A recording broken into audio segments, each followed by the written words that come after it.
Comme le disait Malek Bouti, l'ancien président de SOS Racisme en France, le nationalisme, ça peut être la pire et la meilleure des choses.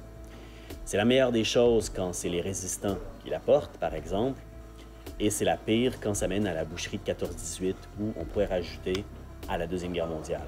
Ce qui est dangereux, c'est le racisme et la xénophobie.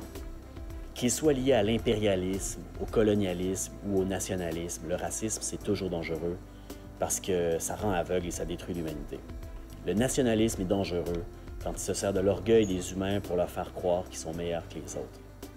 Mais quand il sert, comme dans tous les mouvements de décolonisation du 20e siècle, à faire retrouver à un peuple sa liberté, sa dignité, son autonomie, quand ça le responsabilise et ça lui donne un avenir, ça fait avancer l'humanité. Gandhi a fait l'indépendance de l'Inde, c'était un nationaliste.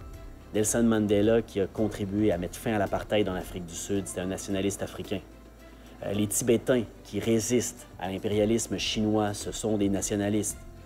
Il est possible d'aimer les siens sans haïr les autres. Et pour ceux qu'on aime, on veut la liberté, rien de moins.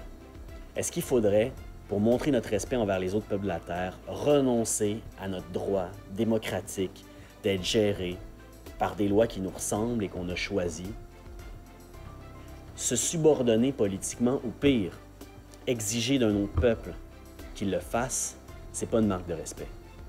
Notre nationalisme à nous est au service de l'humanité et de la diversité dans le grand concert des peuples. Il faut arrêter d'avoir peur.